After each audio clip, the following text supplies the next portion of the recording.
Muito boa noite. Hoje temos o grato prazer de ter aqui connosco, na grande entrevista, o deputado Jorge Fão, desde 2005, mais concretamente 10 de março de 2005, eleito por o Círculo de Viana do Castelo, pelo Partido Socialista. E agradecemos naturalmente ao deputado o facto de ter aceito o nosso convite para conversarmos um pouco sobre política nacional e naturalmente também sobre política distrital e concelhia. Sr. Deputado, antes de mais, muito boa noite. Muito boa noite. Muito obrigado por ter aceito o convite. Muito obrigado, eu é que agradeço e é um prazer para mim estar aqui, poder conversar consigo sobre estas matérias e particularmente a podermos, enfim, expandir as nossas ideias para o auditório da Rádio Ondas de Lima, que eu aproveito para cumprimentar. Eu agradeço muito e aproveito também para dizer que Jorge Fão é um amigo particular de Ponte Lima. Tanto quanto eu sei, é um homem que sempre que pode vem até cá, haja ou não motivo, digamos, político, mas de vez em quando vem até cá a Ponte Lima. Já nos encontramos várias vezes, até fora de eventos, digamos sim. Oficiais. Se me permite, quer dizer, só para dizer, eu procuro, como é óbvio, aliás, procuro, porque essa é a minha função, a minha obrigação, não é? Manter, como deputado eleito por Círculo de Viana do Castelo, uma relação o mais estreita possível com todos os municípios, exatamente para me ir inteirando e acompanhando aquilo que são as dinâmicas, daquilo que é bom e daquilo que temos menos bom e que é necessário encontrar soluções. Absolutamente. Sr. Deputado, antes de mais, falámos um pouquinho de política nacional, falámos um pouquinho do Partido Socialista, há cerca de um mês houve primárias, maioritariamente o Partido Socialista Alto Minhoto estava por o lado do José Seguro, mas acabou por ganhar o António Costa. Isso faz diferença? Surpreendeu de alguma forma esta diferença, digamos assim, percentual na vitória do António Costa? Bem, em primeiro lugar, eu queria dizer que a grande diferença que efetivamente faz é que isto demonstra que o Partido Socialista é realmente um grande partido, com um espaço de liberdade interno, onde foi possível desenvolver um exercício de cidadania e de abertura à sociedade de um partido, que foi pioneiro, que foram esta experiência das primárias, que muitos achavam que seria um desastre completo, que não era possível pôr em prática um processo de consulta daquela natureza, e efetivamente foi um grande exercício de cidadania, como dizia, de participação democrática. E portanto esse é o primeiro grande, se quisermos, grande balanço positivo que esse processo teve. Um partido como o Partido Socialista, com a dimensão que tem obviamente internamente as suas divergências, as suas diferenças, há espaço para todos, e neste momento o que temos é ultrapassada essa fase. Efetivamente no Alto Minho havia, se quisermos, pelo menos estatisticamente ou numericamente, uma tendência de um maior apoio, pelo menos ao nível de uns protagonistas, ao anterior secretário-geral António José Seguro. O que é certo é que foi claro o resultado e também foi, no meu entender, muito democrática a aceitação desses mesmos resultados e a reação do ex-secretário-geral António José Seguro, que claramente, percebendo e lendo os resultados, manifestou obviamente a sua imediata disponibilidade para se demitir e dar origem àquilo que já deu, ou seja, uma reorganização do Partido Socialista à volta do novo secretário-geral, António Costa, com o congresso entretanto realizado e, portanto, preparando-nos agora para os desafios que temos, e são muitos para o país, servindo como devemos servir o melhor os portugueses através das nossas propostas. É esse o grande objetivo, ou seja, está ultrapassada a fase do debate interno, estão clarificadas as situações relativamente à liderança. Neste momento o Partido Socialista tem um secretário-geral forte, legitimado, com competência e com capacidade que é António Costa. Vamos prosseguir em frente. Que é esse o que é feito do António José Seguro? Há notícias? Não tenho uma informação, se quisermos, privilegiada. Sim. O que sei é que o António José Seguro, é a informação que tem julgo é de domínio público, é que está a exercer a sua atividade profissional e que neste momento é um militante de base do Partido Socialista e, portanto, está a desenvolver essa sua atividade. Tanto quanto sei, não tenho nenhuma informação de pormenor sobre esse assunto. Todas as estatísticas, as sondagens indiciam que o Partido Socialista poderá ganhar as próximas eleições, já no próximo ano, não com maioria absoluta, mas enfim com uma margem algo folgada. O António Costa também já disse que alianças à direita não até ver que não quer. Quer se encostar mais à esquerda. Como é que está a ver esta saída, digamos assim, do António Costa para o lado esquerdo? Eu penso que é, se quisermos, cedo demais para fazer desde já uma... Se quisermos, sim, mas ele pronunciou-se nesse sentido, sim, enfim, no Congresso. O António Costa deu na sua intervenção mais importante no Congresso, uma mensagem de indisponibilidade para, com esta direita e com estas políticas protagonizadas pelo atual PSD e pelo atual CDS, claramente não há disponibilidade para manter ou para estabelecer nenhum clima de cooperação e de relacionamento. Bom, mas isso também é normal que assim seja, até porque, efetivamente, os portugueses e o país têm, relativamente ao resultado do exercício desta governação, resultados que são efetivamente negativos a vários níveis, naquilo que é o nível de vida das pessoas, aquilo que é a carga fiscal, aquilo que é o degradar da estrutura de apoio social do nosso país, do desemprego, e, portanto, obviamente que quem prossegue esse tipo de políticas não pode ter de um partido como o Partido Socialista disponibilidade para a aliança. Claro que a gênese e a matriz do Partido Socialista, que é um partido social-democrata, naturalmente, com um pensamento de esquerda, tem de ter, em relação aos partidos à nossa esquerda, um processo e uma manifestação de disponibilidade de abertura para encontrar soluções para o país. Mas o que o António Costa disse, não foi que, pura e simplesmente, será com os partidos de esquerda que podem encontrar soluções para o país. É preciso que o PSD e o CDS encontrem outro tipo ou manifestem outro tipo de disponibilidade, quer ao nível do pensamento das suas lideranças, quer ao nível das políticas, para encontrarmos soluções para os problemas do país. Eu acho que, independentemente de haver ou não haver condições para haver maioria absoluta daqui a 9 meses ou 10 meses, quando ocorrerão em setembro próximo, enfim, princípios de outubro no máximo, as próximas eleições legislativas, é importante, sobretudo, o país tenha, em resultado dessa eleição, um governo com estabilidade, um governo que naturalmente tenha políticas diferentes, que corrijam a trajetória desta austeridade extremamente violenta que sobre as famílias portuguesas tem vindo a ser aplicada. Naturalmente, uma parte dela necessária, mas é preciso, claramente, desafogar o tecido económico e empresarial. E acha que o país tem condições para isso? E, portanto, vamos lá ver, não pode ter outro objetivo um partido político que quer encontrar melhores soluções para o país e para os portugueses. É preciso, obviamente, depois deste período de 3 anos e meio, de um conjunto significativo de pressões sobre aquilo que é o rendimento das famílias e a dinâmica da vida económica do país, termos hipótese de construir soluções alternativas em relação a estas políticas. Naturalmente com um envolvimento muito grande e com a grande dependência, se quisermos, daquilo que são as políticas europeias e as novas orientações da Europa, mas muito também com a nossa própria vontade de internamente construirmos alternativas em relação àquilo que têm sido as políticas que neste momento temos tido em prática. E por isso é que, deixe-me voltar a essa questão, é fundamental pensar-se que o próximo governo tem de ser um governo de estabilidade, um governo com amplitude no que diz respeito à representação social, daí que eu julgo que, independentemente de qualquer partido, nomeadamente o meu partido vir a ter maioria absoluta, é indispensável que efetivamente se encontre uma plataforma, uma base alargada de entendimento, partidos à direita do PS e partidos à esquerda do PS, no sentido de construir soluções para os portugueses e para o país. E isso é que é fundamental. E, portanto, é nessa base que nós devemos trabalhar, preparando propostas alternativas, o Partido Socialista, mas, sobretudo, sempre disponível e aberto a negociar, no bom sentido do termo, soluções de estabilidade à esquerda e à direita daquilo que são as nossas linhas de orientação. Muito bem. Claro que a política nacional levar-nos-ia muito longe, mas nós estamos aqui para conversar mais sobre a política regional, sobre aquilo que nos afeta mais diretamente. Há poucos dias atrás eu tive o prazer de ter aqui comigo o Dr. Abel Batista, ilustre colega do Sr. Deputado Jorge Fão, pelo CDS-PP, que a determinada altura eu questionei sobre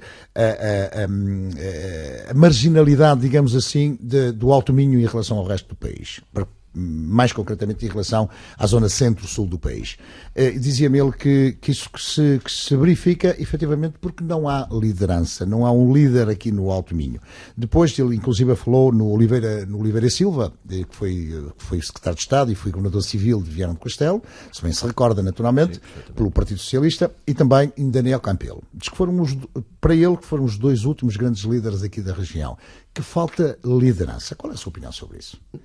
Não estou claramente em acordo com o meu colega deputado Abel Batista, com quem, aliás, tenho uma ótima relação de cordialidade pessoal e, enfim, de boa harmonia no que diz respeito ao nosso relacionamento, mas sem pôr em causa, obviamente, aquilo que foram essas duas personalidades, quer o Dr. Oliveira Silva, enfim, que infelizmente já não está entre nós, já não é vivo, e que efetivamente noutro contexto da vida política portuguesa, noutra época, teve efetivamente uma presença forte, marcante, naquilo que era a defesa e o pugnar pela solução dos problemas do Alto Minho. Naturalmente que o Daniel Campelo, que é um homem também por quem eu tenho consciência pessoal e com quem também tenho uma relação pessoal de cordialidade, Foi um autarca, essencialmente, que teve no desempenho das suas funções uma preocupação central de desenvolvimento do seu Conselho, com algumas preocupações também, enfim, de ir para além das fronteiras do Conselho de Ponte Lima e ter alguma preocupação regional. E teve realmente aí uns momentos marcantes na sua vida, nomeadamente a célebre posição do orçamento do queijo. E aquilo que se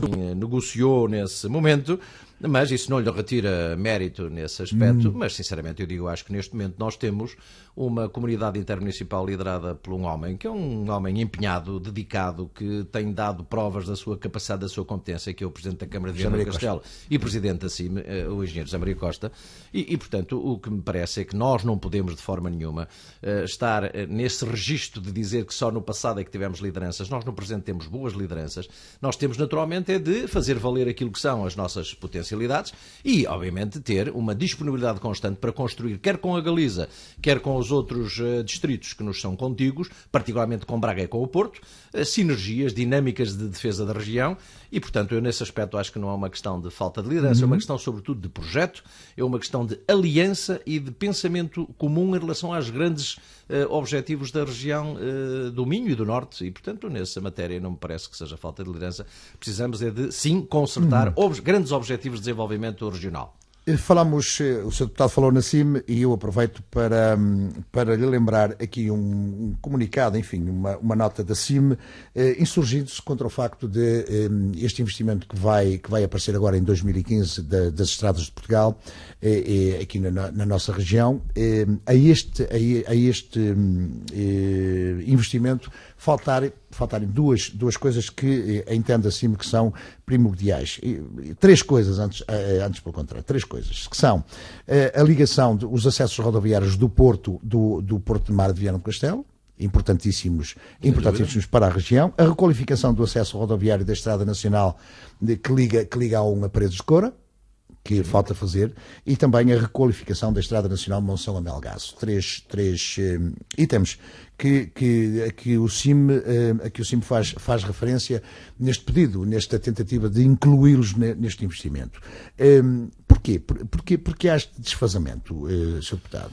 Porquê que a Estradas de Portugal não olha para isto? Eu tive conhecimento também recente desse documento. Isto é recente. É muito recente esse documento. Aliás, isso é o chamado Plano de Proximidade 2015-2019 das Estradas de Portugal, relativamente aos vários distritos do país e as perspectivas de investimento. Realmente há aí duas situações que focou. Acho que há uma terceira que focou que eu... A Estrada Monção-Melgaço. Não, mas Monção-Melgaço está lá prevista. Já está lá prevista como grande obra. Aliás, eu até estive a ver isso com algum pormenor. Tem ali um investimento... Portanto, estamos a falar da 101 e da 202, portanto, 101 sim. Que é Valença, Monção e a 202 que é Monção-Melgaço. Tem previsto um investimento de 1,9 milhões de euros, embora só com o início para 2017.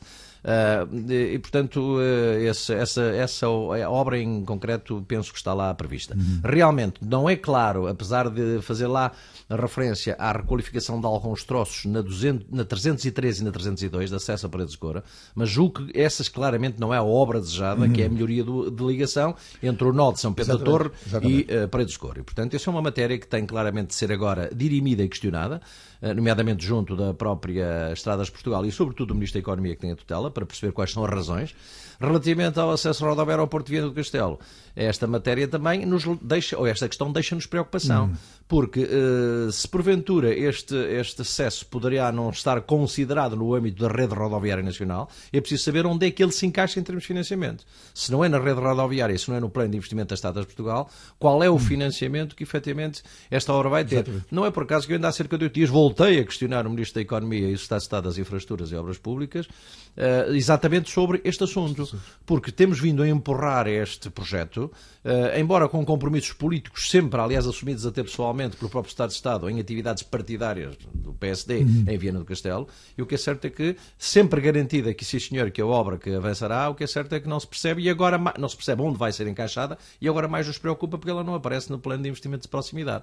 Portanto, esta é uma questão que ao Governo e aos deputados que representam no Distrito a maioria deve ser colocada, porque esses sim têm grandes responsabilidades nesta matéria. É preciso saber qual tem sido a posição que eles têm assumido na defesa internacional intransigente da atração desse tipo de investimentos para o nosso distrito. E, portanto, essa questão, eu colocá-la no plano formal através da Assembleia, os meus colegas deputados eleitos pelo CDS e pelo PSD devem responder porque é que efetivamente essas obras não estão no plano de investimentos de proximidade da Estrada de Portugal. Há muita gente que advoga a ideia de que Viana do Castelo, sendo uma cidade do litoral, deveria virar-se mais para o mar. Está a virar-se muito para o interior, ali para a zona da Miadela, enfim, para Santa Marta, e aquele litoral, principalmente a zona da Ariosa, da Fife, Carreço, eu não sei qual é a ideia do Sr. Deputado sobre isso. Há muita gente que pensa que deveria abrir-se à cidade, digamos assim, aquela zona ali. Em vez de estarem aquelas veigas, criar ali, enfim, movimento. O que é que acha sobre isso? Eu não tenho dúvidas nenhumas que o município de Viana do Castelo tem, em relação às questões da economia do mar e às questões das potencialidades do mar, ideias muito claras. Aliás, a forma como nos últimos tempos, particularmente, enfim, no decurso do mandato que agora o atual Executivo está a desenvolver, tem havido uma aposta clara nas questões relacionadas com o mar, quer ao nível do turismo, o turismo e o lazer das praias, quer ao nível do potenciar dos esportes náuticos, quer ao nível do potenciar também e de promover a questão da gastronomia relacionada com o mar e, sobretudo, também a beneficiação, num plano de significativo investimento, no âmbito do POVT, do Plano Operacional de Valorização do Território, de toda a frente, se quisermos, litoral marítima de praias do Concelho de Viana do Castelo. Eu tenho essa informação bem adquirida, bem clara, e, portanto, eu não me parece que haja esse nível de hesitação nem dúvida relativamente ao facto de a cidade se virar para aquilo que é a sua frente marítima e a potencialidade da sua frente marítima. Portanto, eu não sei se, quando fez a sua afirmação, tem por base alguma outra informação de que eu não disponho. Mas não. Agora, a questão da Veiga, vamos lá ver, a chamada Veiga da Ariosa. Exatamente. Bem, aquilo, como sabem, em termos de classificação como área, é uma área de reserva agrícola nacional. Exatamente. O que eu penso que, e provavelmente as potencialidades que aquela zona tem em termos de produção agrícola, são mais do que aquelas que neste momento já têm de aproveitamento, apesar de que se nota que há uma evolução significativa no maior aproveitamento, na instalação de empresas da área da fruticultura, da horticultura e da floricultura. Mas eu julgo que aquilo é claramente uma área com vocação mais exatamente para o setor primário, para a produção primária, na área da agricultura e da pecuária, porventura, do que propriamente... Não está a haver ali uma avenida ali junto ao mar, enfim, a 100 metros do litoral, uma avenida ali a abrir a cidade ali para norte, não está a ver isso? Sinceramente, quer dizer, eu não tenho de pormenor o que o pleno diretor municipal do Concelho de Viana do Castelo prevê, mas penso que não aponta nesse sentido, tem grande expansão urbana por aí, não me parece. E, sinceramente, eu julgo que também nós não estamos, provavelmente, em época de grandes investimentos em grandes infraestruturas de expansão urbanística. Nós temos de dosear e dimensionar aquilo que já é a oferta turística que temos, qualificá-la, valorizá-la, mas, no meu entender, não passará por essa via da grande ampliação das áreas de expansão urbana, da dispersão do investimento no que diz respeito às infraestruturas urbanísticas, que passa o futuro do nosso desenvolvimento.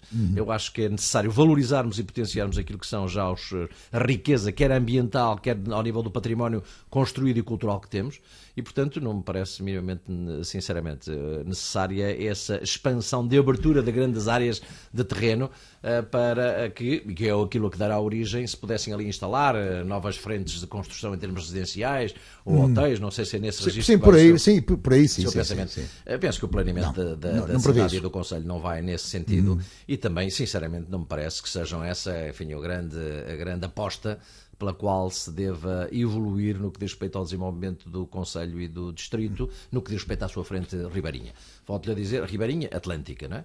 Volto-lhe a dizer que eu acho que a orientação que o município de Viana do Castelo está a dar no que diz respeito à valorização do mar, da economia do mar e tudo aquilo que está relacionado, eu julgo que é uma linha... que já abriu a parte sul da cidade, o Parque da Cidade, o grande Parque da cidade também já está aberto, o Parque da Cidade está aberto, revitalizado. Tem para o lado sul praias como a Amorosa, como o Cabedelo, para norte, a Praia Norte, até Carreço, a FIFA, ou seja, há uma frente já suficientemente, penso eu, precisa valorizá-la, qualificá-la, na forma de a rentabilizarmos melhor e ser um fator de atratividade do turismo, que isso sim. No que diz respeito à resposta hoteleira, eu julgo que as unidades hoteleiras que a região tem, de uma forma geral, vão respondendo àquilo que é procura.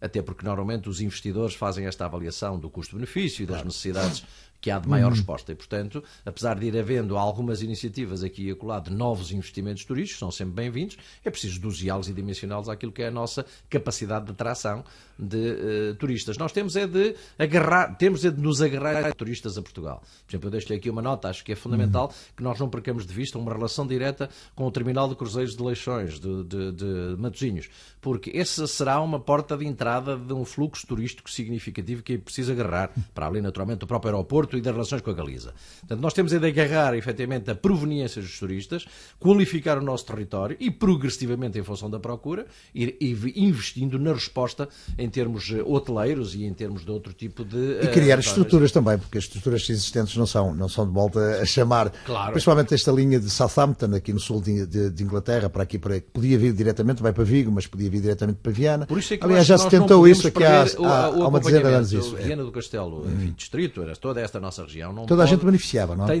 Tem de manter uma relação direta de acompanhamento de pormenor e, se quisermos, de âncora relativamente ao Terminal de Cruzeiros, porque isso pode ser um ponto de proveniência. E, eventualmente, até a possibilidade, depois de algumas extensões, em função da capacidade do nosso porto de mar, de algumas extensões desses próprios cruzeiros que aportam a Matosinhos, a Leixões, que podem e devem fazer, porventura, algum upgrade à nossa região. Portanto, este é um assunto que não podemos perder de vista e tem-se falado pouco dele aqui. Tem que se apostar muito no turismo, principalmente. Está-se a apostar, mas tem que se apostar mais ainda. Sim, é seguramente aquilo que constitui a nossa principal potencialidade. Sr. Deputado, como é que vê a atuação depois de ter acabado a região de turismo do Alto Minho, o nosso particular amigo Francisco Sampaio esteve tantos anos, passou a entidade regional com 86 ou 88 autarquias.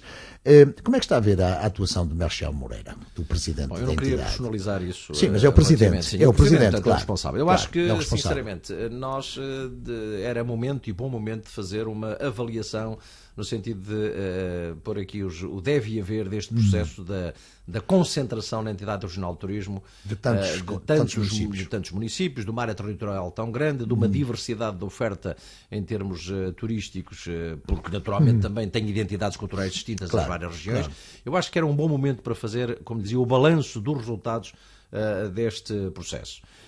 Aparentemente, a região, que aquilo que correspondia anteriormente à chamada Comissão Regional de Turismo do Alto Minho. Região de Turismo do Alto Minho. A Região de Turismo do Alto Minho, a Comissão era o órgão exatamente. Aparentemente, a sensação que tenho é que nós perdemos espaço de promoção própria, específica. E, porventura, perdemos também, talvez, alguma particularidade de fazer passar a mensagem e a promoção daquilo que são as riquezas, efetivamente, desta sub-região. Não sei se isto corresponde efetivamente à realidade, porque vou lendo por outro lado os números em termos estatísticos daquilo que é a procura da região e a julgar como bons os números pesa o Porto e pesa o Douro, não é? Pesa o Porto e pesa o Douro, mas também, enfim, o distrito não aparece mal posicionado no que diz respeito à procura. Claro.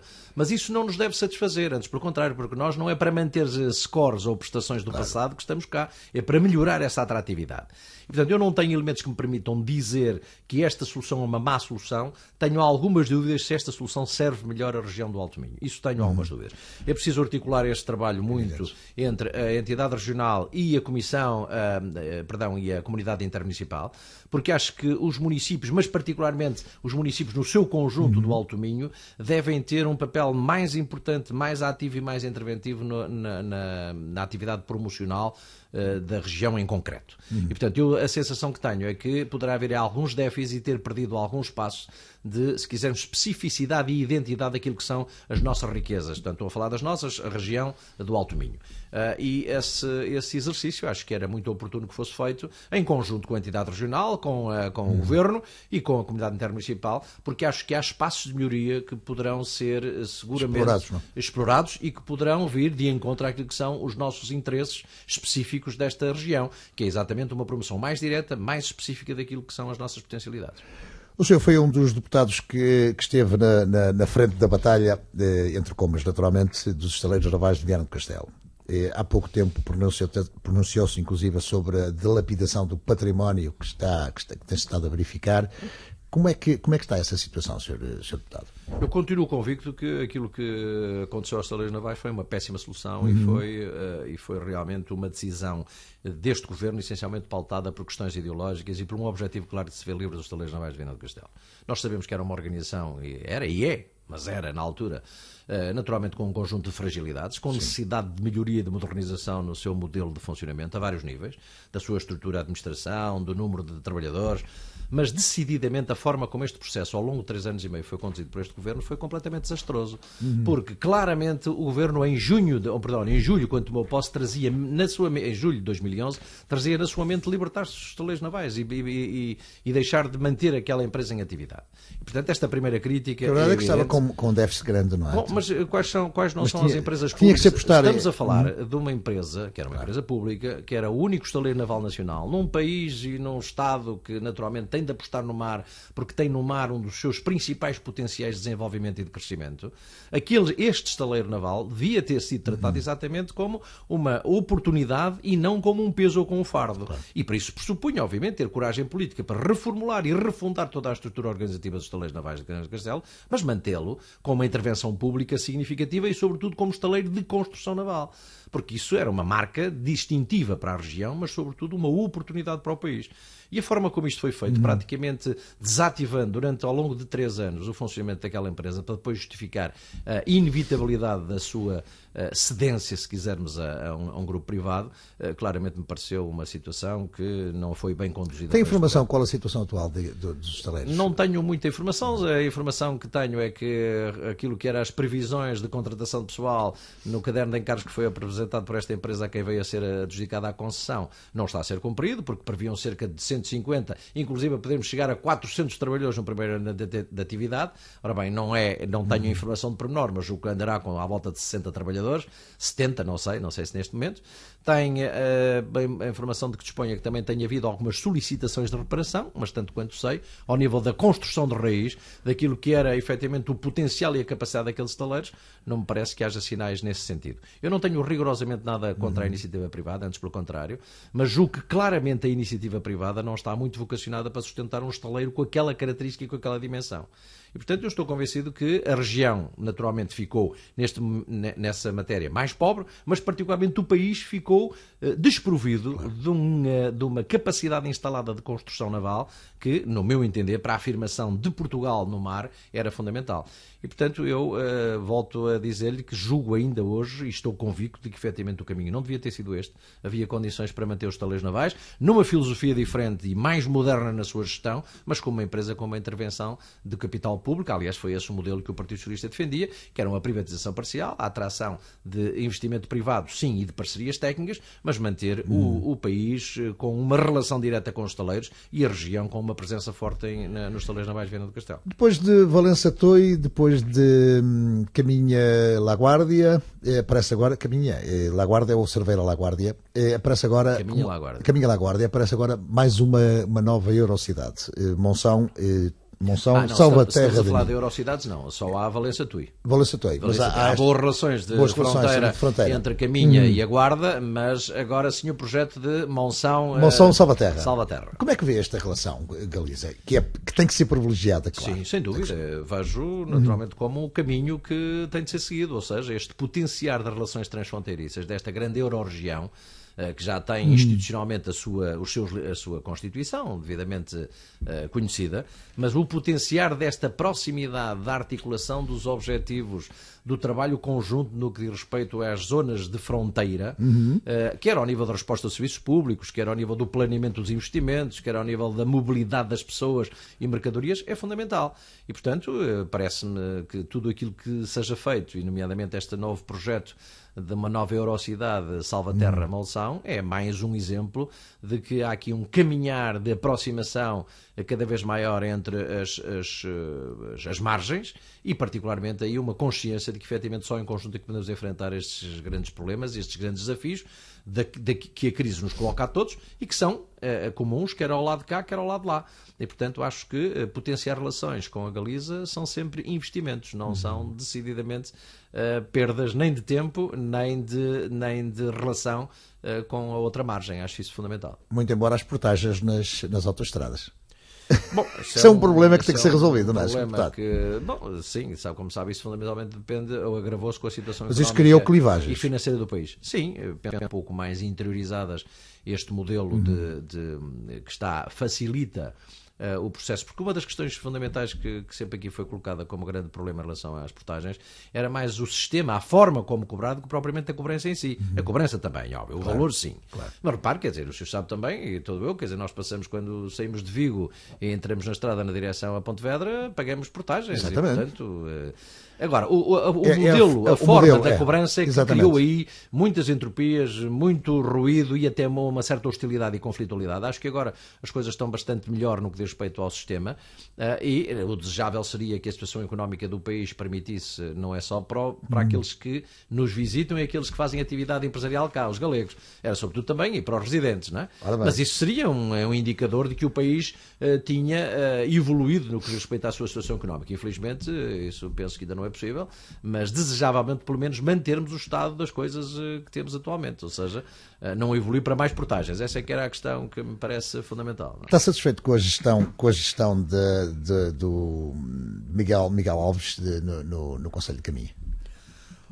Surpreendeu esta atividade, este frenetismo, digamos assim? Não me surpreendeu, porque o Presidente da Câmara Municipal de Caminha, o Miguel Alves, o Dr. Miguel Alves, de quem eu sou amigo e conhecido e camarada, porque somos, enfim, do mesmo partido, não me surpreende porque eu conheço há uns anos, sendo relativamente jovem ainda, é um político com experiência, com visão, com uma capacidade de fazer boa leitura daquilo que são os aspectos fundamentais do desenvolvimento do Conselho e, portanto, eu acho que ele está a fazer o seu caminho, um caminho difícil, encontrou alguns problemas sérios na própria Câmara. Veja esta situação que é completamente inaceitável nos tempos que correm, de que a Câmara tenha de contrair um empréstimo de 1 milhão de euros para pagar indemnizações resultantes da conflitualidade do anterior Executivo. É uma coisa completamente inaceitável nos tempos que correm, ou seja, estão a cair... Há uma situação também no Tribunal, não é? Da Júlia Paula. Sim, são várias. Foram conflitos com os funcionários, foram conflitos com a empresa, foram conflitos com pessoas, que entretanto os processos judiciais foram terminando, chegando ao seu final, e as decisões judiciais têm tido todas elas favoráveis à Câmara, portanto com indemnizações significativas. E portanto isto é indemnização a um vereador a quem foi interrompido o mandato, indemnizações a funcionários que foram despedidos compulsivamente, depois vieram a ser reintegrados. Alguma leviandade na gestão? Não, e sobretudo uma conflitualidade completamente inaceitável. E, portanto, o Miguel Alves está-se a deparar aqui com um problema que efetivamente não esperava, que agrava aquilo que já é a debilidade das finanças municipais, que não são só no município de Caminha, mas no município de Caminha em particular. Agora, eu tenho uma expectativa muito positiva e muito otimista em relação à capacidade daquele Presidente de Câmara, que é um homem, como dizia há pouco, eu acho que tem visão, tem modernidade, tem pensamento futuro, é um autarca com uma capacidade de intervenção no que diz respeito à exposição das suas ideias e à afirmação dos seus objetivos, dos seus projetos, que estou convencido no tempo, e é preciso tempo, as autarcas foram há um ano, no tempo os resultados ver-se-ão, não surjam, espero eu, outro tipo de problemas que o agarrem ou amarrem em termos de disponibilidades financeiras, como este, volto a dizer, que acho que é completamente inaceitável nos tempos de hoje, é que um Executivo herde de outro a responsabilidade de indemnizar em quase 1 milhão de euros resultante de conflitos judiciais que ficaram por aí pendentes. Todos eles deviam ter sido completamente evitados, não têm sentido nenhum. Por exemplo, um conflito com um proprietário onde a Câmara esteve instalada nos seus serviços durante algum tempo, que a ação foi perdida pela Câmara e agora é preciso devolver ou pagar cerca de 400 mil euros neste momento, mais 60 mil euros a um ex-vereador, mais 70, 80 mil euros a um funcionário. Enfim, isto é uma coisa completamente inaceitável e inconcebível nos dias de hoje e, portanto, espero que o Presidente Miguel Alves consiga contornar este problema que encontrou pela frente no município de Caminha. Ponte Lima. Vamos falar um pouco de Ponte Lima. Eu sei que o Sr. Deputado esteve há relativamente pouco tempo aqui em Ponte Lima a tomar, digamos assim, conhecimento do que se passa aqui com as escolas e particularmente com aquela extensão da escola secundária de Parque Escolar, a distrito ao Parque Escolar. Como é que vê essa situação? Está ali um mamarracho, um elefante branco, não se ata nem se desata, entretanto os alunos estão a receber aulas em contentores, enfim, em anexos. Como é que está a ver isso? Tem algum conhecimento direto disso? Tenho, como sabe, tenho tentado acompanhar politicamente, porque essa é a minha função, este problema. Esta obra foi interrompida em 2011, era uma obra que fazia parte do pacote da Parque Escolar, enfim, foi dimensionada, concebida em termos de projeto e adjudicada na altura de acordo com aquilo que era a filosofia, não só da Parque Escolar, mas sobretudo as necessidades da modernização deste equipamento. Bom, a obra foi interrompida, como lhe dizia, no final de 2011, salvo erro, enfim, com pormenor exato, não sei dizer a data, mas foi, enfim, no segundo semestre de 2011, interrompida, suspensa o seu desenvolvimento, e o que é certo é que, apesar de várias vezes ter sido anunciado que a obra vai ser concluída, estamos em finais de 2014 e início de 2015 e, tanto quanto sei, a situação mantém-se. Aliás, eu tenho uma resposta a um último requerimento que fiz ao Sr. Ministro da Educação, dizendo que as obras deveriam retomar no segundo semestre de 2014. Ora bem, acabou o semestre de 2014. Eu não tenho, de momento, em termos de atualidade exata, nenhuma mais informação sobre isso. Sei que as obras estão paradas. E acho que se alguns aspectos deveriam ser reformulados no projeto inicial, admito, porventura, não tenho, estou a falar sem conhecimento de causa no que diz respeito àquilo que era a intervenção que estava previsto fazer, mas se isso era necessário, reformulasse o processo e o projeto, propriamente dito, mas decididamente não manter esta situação de precariedade de instalação, de dispersão das atividades, que penaliza os alunos, penaliza os funcionários, penaliza os professores e claramente tem seguramente impactos negativos no projeto educativo da escola. Não há justificação para esta demora de 3 anos e meio para uma tomada de decisão. Ou aquilo que aqui vai ficar é exatamente uma obra inacabada, incompleta, com os alunos dispersos e a escola sem uma unidade que tem de ser mantida. Não me parece minimamente aceitável. Já era tempo de saber o que é que este Governo pensa fazer, mas em concreto o que é que vai fazer e quando vai começar a recomeçar estas obras, no sentido de concluir esta intervenção na Escola Secundária de Ponte Lima. Faço uma crítica aqui muito violenta, porque acho que 3 anos e meio para tomar uma decisão sobre isto e ter uma solução para este problema é completamente inaceitável. Vamos fugir um pouquinho de Ponte Lima, já regressamos, aproveito o facto de estarmos a falar aqui de estudantes, a falar de escolas. O senhor é professor, tem a sua atividade interrompida para exercer o seu mandato como deputado. Como é que está a ver este problema, enfim, entre comas, dos professores terem que ser avaliados, aqueles que têm 5 anos ou até 5 anos de exercício? Como é que está a ver este problema? E eles estão agora a fazer exames, não é? Este Governo tem feito experimentações, não são experiências, experimentações a mais no sistema educativo. E, portanto, o resultado está aí à vista. Ou seja, há uma grande instabilidade no que diz respeito a convulsões a vários níveis, instabilidade enorme na carreira, na vida dos profissionais de educação. Há redução progressiva e significativa das dotações orçamentais para a educação em Portugal. Há problemas com o ensino profissional, há problemas com o ensino superior, há problemas com variadíssimas vertentes do funcionamento da educação. Tivemos agora, bem recentemente, o arranque do ano escolar, que foi uma coisa calamitosa, desastrosa, que demorou cerca de 2 meses a pôr em funcionamento, enfim, com alguma regularidade. E nem sei se neste momento já está em regularidade total. Portanto, há aqui um desastre, no meu entender, completo em relação àquilo que era uma expectativa muito positiva do ministro Crato, que era um homem supostamente conhecedor do sistema ensino também. E do ensino, claro. E, portanto, parece-me que esse é o primeiro balanço extremamente negativo que se faz do estado da educação em Portugal. Acho que há aqui um conjunto de indecisões enormes e há um conjunto de retrocessos, de reversos relativamente a um caminho, que era um caminho de aposta na valorização dos recursos humanos do país. Nomeadamente, eu não lhe falo, por exemplo, naquilo que diz respeito à educação e à formação de ativos, enfim, onde se destruiu pura e simplesmente um sistema que porventura necessitava de melhorias, os chamados centros de novas oportunidades e as novas oportunidades, no sentido de elevar a qualificação dos portugueses. Destruiu-se completamente esse sistema. Tem-se regredido imenso na oferta do ensino profissional e, portanto, eu acho que o balanço final deste mandato que está, enfim, caminhando deste Governo e deste Ministro é completamente desastroso no que diz respeito à educação. Relativamente aos professores, digamos dizer, eu acho que é uma classe que não deve ter e não tem seguramente nenhum tipo de receio nem de reticências em relação a ser avaliado nos seus desempenhos. Não tem sentido, é depois de um professor ser formado através de um processo de preparação profissional e de certificação profissional para o exercício da sua atividade, depois voltar a ser avaliado por outro tipo de metodologias, por outro tipo de funções, que não é a avaliação do seu desempenho, é a avaliação relativamente àquilo que é a sua capacidade e competência para exercer a atividade ou não exercer a atividade. Isso é que me parece completamente inaceitável e é contra isso que os professores estão, não é contra a avaliação, porque a avaliação sempre houve no desempenho da atividade profissional. Um regresso, falou nas escolas, no ensino profissional, um regresso às escolas chamadas, e são do nosso tempo, mais do meu do que as escolas chamadas industriais, onde se aprendiam ofícios, artes, também, de artes e ofícios, um regresso seria bem-vindo, claro. Vamos lá ver, eu julgo que não há necessidade disso. Acho que o país porque há escolas profissionais. Mas não há necessidade de voltar ao modelo da escola industrial, dito modelo das escolas industriais e comerciais. Não há necessidade. Há necessidade é de haver clareza relativamente ao investimento no ensino profissional ou profissionalizante, se quisermos. E o que tem havido, o que houve foi um hiato muito grande no pós-25 de Abril relativamente à inexistência de soluções de formação profissionalizante, que a maior parte dos países desenvolvidos têm cerca de 40% a 50%, no mínimo, dos alunos que fazem o ensino secundário fazem vias profissionalizantes. Nós tivemos parados bastantes anos, as escolas profissionais só retomam, ou melhor, não só arrancam em 1986, e portanto, veja, praticamente tivemos 11 anos sem resposta, enfim. Fruto daquilo que eram as contingências próprias do momento político, enfim, daquilo que era o estigma que havia relativamente a essas vias de formação, mas neste momento não me parece que tenha sentido nem necessidade nenhuma retomarmos esse modelo.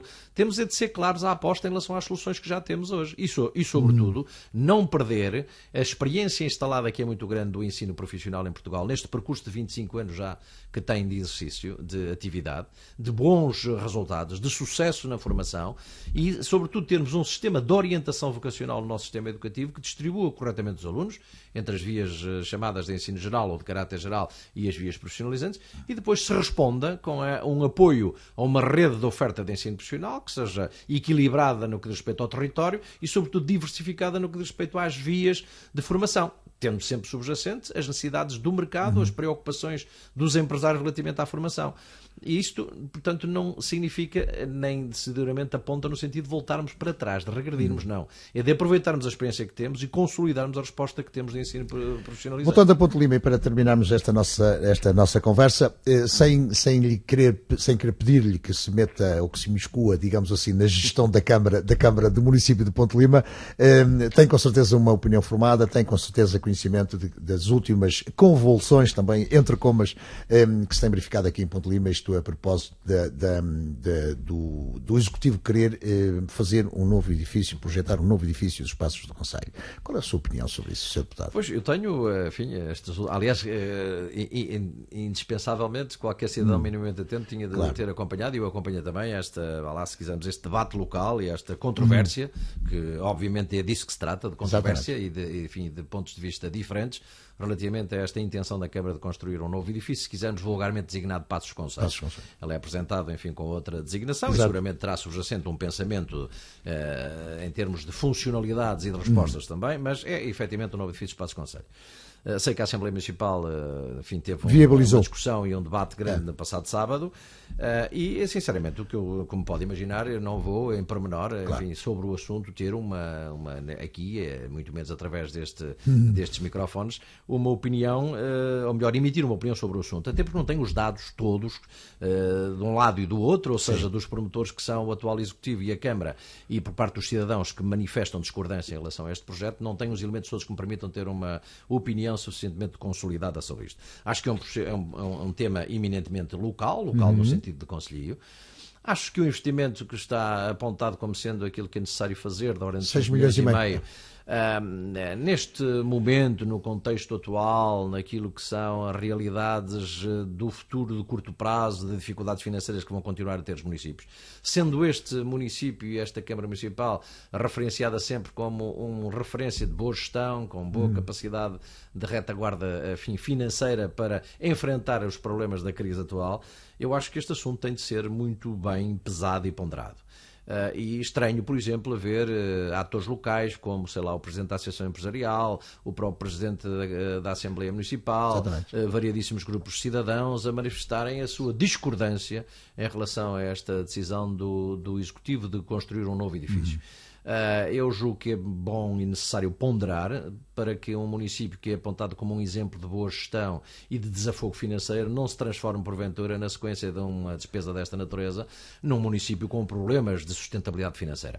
Acho que Ponte Lima tem carências ainda básicas que é preciso responder melhor, ao nível do saneamento básico, ao nível do ensino pré-escolar, ao nível do incentivo à atividade empresarial e, portanto, sinceramente, tenho algumas dúvidas de perceber se hoje em dia, de ter, enfim, essa opinião construída, de se hoje em dia, nos tempos que correm, é assim tão necessário a Ponte Lima construir um novo edifício para os Passos do Concelho.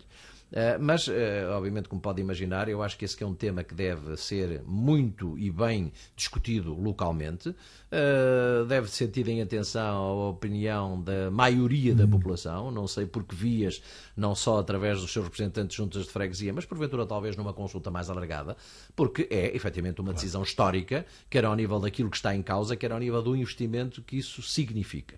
E, portanto, aquilo que eu espero é que a decisão que venha a ser tomada seja uma decisão ponderada e, sobretudo, não ponha em causa o desenvolvimento deste Conselho e o bem-estar da sua população. E, portanto, essa matéria deve ser dirimida localmente. Eu acompanho a lei, até procurarei conversar melhor, sobretudo com a Câmara Municipal. Ainda não falei com o Sr. Presidente sobre este assunto. Vou também recolher aquilo que são os argumentos do Executivo Municipal relativamente a este projeto, mas o que eu aconselharia neste momento era ponderação, bom senso e harmonia num Conselho que se distingue exatamente por isso, que tem grandes projetos para o futuro e que não deve condenar esse seu desenvolvimento, esse seu projeto de futuro, porventura, na base de um investimento que possa não ser oportuno ou bem dirigido. Deputado Jorge Fão, muito obrigado por ter aceito o meu convite para estar aqui na grande entrevista. Naturalmente que marcamos encontro para uma próxima oportunidade, que eu espero que não seja tão alongada como esta que aconteceu. Muito obrigado por isso. Muito obrigado, agradeço muito e mais uma vez felicito a Rádio Onda de Lima e o seu trabalho pelo serviço que faz à comunicação social regional. Muito obrigado. Muito obrigado, boa noite. Boa noite para si também, Sr. Ouvinte.